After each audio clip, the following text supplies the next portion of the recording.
ಈ ಮುಡಾ ಕೇಸ್ ಬಗ್ಗೆ 3,000ಕ್ಕೂ ಹೆಚ್ಚು ಪುಟಗಳ ವರದಿಯನ್ನು ಸಿದ್ಧಪಡಿಸಿಕೊಂಡಿದ್ದಾರೆ. ಮುಡಾ ಕೇಸ್ ಸಂಬಂಧಪಟ್ಟಂತೆ ತನಿಖೆ ನಡೆಸಿರುವಂತಹ ಲೋಕಾಯುಕ್ತ ವರದಿಯನ್ನು ಸಿದ್ಧಪಡಿಸಿಕೊಂಡಿದೆ. ಲೋಕಾಯುಕ್ತ SP ಉದೇಶ್ ಅವರ ನೇತೃತ್ವದ ತಂಡ ರೆಡಿ ಮಾಡಿರುವಂತಹ ರಿಪೋರ್ಟ್ ಇದೆ. ಲೋಕಾ ವರದಿ ಬಗ್ಗೆ ಟಿವಿ9ನಲ್ಲಿ ಎಕ್ಸ್ಕ್ಲೂಸಿವ್ ಮಾಹಿತಿ ಲಭ್ಯವಾಗ್ತಾ ಇದೆ.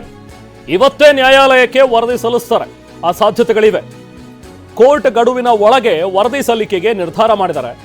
ಸೊ ಹಾಗಾಗಿ ಇವತ್ತೇ ಕೋರ್ಟ್ಗೆ ವರದಿ ಸಲ್ಲಿಕೆ ಆಗುವಂತಹ ಸಾಧ್ಯತೆಗಳಿವೆ. ನಿನ್ನೆನೇ ಲೋಕಾಯುಕ್ತ SP ಇಂದ ADGPಗೆ ವರದಿ ಸಲ್ಲಿಕೆ ಆಗಿದೆ. ಇನ್ನೇನಿದ್ರು ಕೋರ್ಟಿಗೆ ಸಲ್ಲಿಕೆ ಮಾಡಬೇಕು. ಲೋಕಾಯುಕ್ತ ಪೊಲೀಸರ ವರದಿ ಏನಿದೆಯಲ್ಲ, ಏನು ತನಿಖೆ ಮಾಡಿ ಏನು ರಿಪೋರ್ಟನ್ನು ಕೊಟ್ಟಿದ್ದಾರೆ ಅನ್ನುವಂಥದ್ರ ಬಗ್ಗೆ ಕೆಲವೊಂದಷ್ಟು ವಿಚಾರಗಳು ಟಿವಿ9ಗೆ ಗೊತ್ತಾಗಿವೆ. ಮೂಲಗಳ ಮಾಹಿತಿ ಇವೆ, ಏನಿದೆ ಅದರಲ್ಲಿ ಅನ್ನುವಂಥದ್ರ ಬಗ್ಗೆ ಡೀಟೇಲ್ಸ್ ಟಿವಿ9ಗೂ ಕೂಡ ಲಭ್ಯವಾಗಿದೆ. ಕೆಲವೊಂದಷ್ಟು ಮಹತ್ವದ ದಾಖಲೆಗಳು, ಆ ದಾಖಲೆಗಳ ಜೊತೆಗೆ ಸಿದ್ಧ ಆಗಿದೆ ವರದಿ. ADGPಗೆ ವರದಿಯನ್ನು ಕೊಟ್ಟಿದ್ದಾರೆ.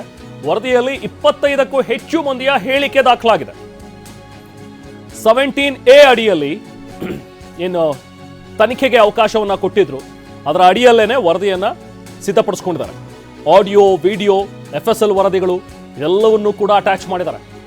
ಈ ದಾಖಲೆಗಳ ಸಂಗ್ರಹದ ಹಾರ್ಡ್ ಡಿಸ್ಕ್, ಅದಕ್ಕೆ ಸಂಬಂಧಪಟ್ಟಂಥ CD, ಪೆನ್ ಡ್ರೈವ್ ಇದೆಲ್ಲವನ್ನೂ ಕೂಡ ಕೋರ್ಟ್ಗೆ ಸಬ್ಮಿಟ್ ಮಾಡ್ತಾರೆ.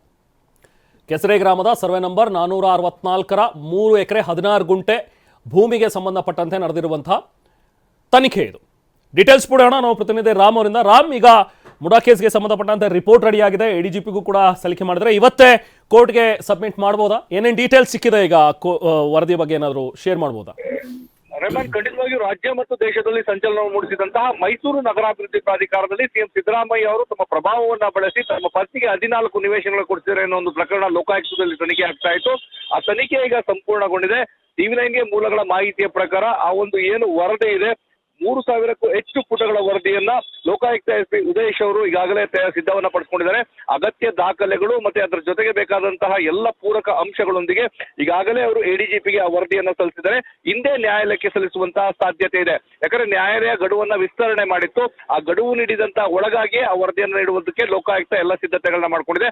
ಯಾಕಂದ್ರೆ ಇದೇ ತಿಂಗಳ 27ರಂದು ಈ ಒಂದು ಪ್ರಕರಣವನ್ನ CBIಗೆ ವಹಿಸಬೇಕಾ ಬೇಡವಾ ಅನ್ನೋ ವಿಚಾರ ಸಹ ನ್ಯಾಯಾಲಯದ ಮುಂದೆ ಬರ್ತದೆ. ಹೀಗಾಗಿ ಈಗ ಸಲ್ಲಿಸುತ್ತಿರುವಂತಹ ಈ ವರದಿ ಏನಿದೆ, ಇದು ಸಾಕಷ್ಟು ಮಹತ್ವವನ್ನ ಪಡ್ಕೊಳ್ತದೆ.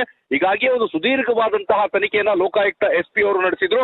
ಅದರಲ್ಲಿ ಪ್ರಮುಖವಾಗಿ ಈಗಾಗಲೇ A1 ಸಿದ್ದರಾಮಯ್ಯ, A2 ಪಾರ್ವತಿ ಸಿದ್ದರಾಮಯ್ಯ, ಅದೇ ರೀತಿಯಾಗಿ ಜಮೀನು ಮಾಲೀಕರಾಗಿದ್ದಂತಹ ದೇವರಾಜ್ ಮತ್ತೆ ಆ ಖರೀದಿ ಮಾಡಿದಂತಹ ಅವರ ಮಾಮೈದ ಮಲ್ಲಿಕಾರ್ಜುನ ಸ್ವಾಮಿ ಸೇರಿದಂತೆ 25 ಜನಕ್ಕೂ ಹೆಚ್ಚು ಹೇಳಿಕೆಗಳನ್ನ ಇಲ್ಲಿ ದಾಖಲಿಸಿಕೊಂಡಿದ್ದಾರೆ. ಇಂದಿನ ಅಧಿಕಾರಿಗಳು, ಇಂದಿನ ಆಯುಕ್ತರು ಮತ್ತೆ ಆಗ ಇದ್ದಂತಹ ADC ಹೀಗೆ ಎಲ್ಲ ಹೇಳಿಕೆಗಳನ್ನು ದಾಖಲಿಸಿಕೊಂಡಿದ್ದಾರೆ. ಇದರ ಜೊತೆಗೆ ಪ್ರಮುಖವಾಗಿ ದಾಖಲೆಗಳು ಹೆಚ್ಚು ಮಹತ್ವವನ್ನು ಪಡ್ಕೊಳ್ತದೆ. ಹೀಗಾಗಿ ಎಲ್ಲ ದಾಖಲೆಗಳನ್ನ ಮುಡಾದಲ್ಲಿದ್ದಂತಹ RDS ನಲ್ಲಿ ತೆಗೆದುಕೊಳ್ಳಲಾಗಿದೆ, CD-ಯಲ್ಲಿ ತೆಗೆದುಕೊಳ್ಳಲಾಗಿದೆ.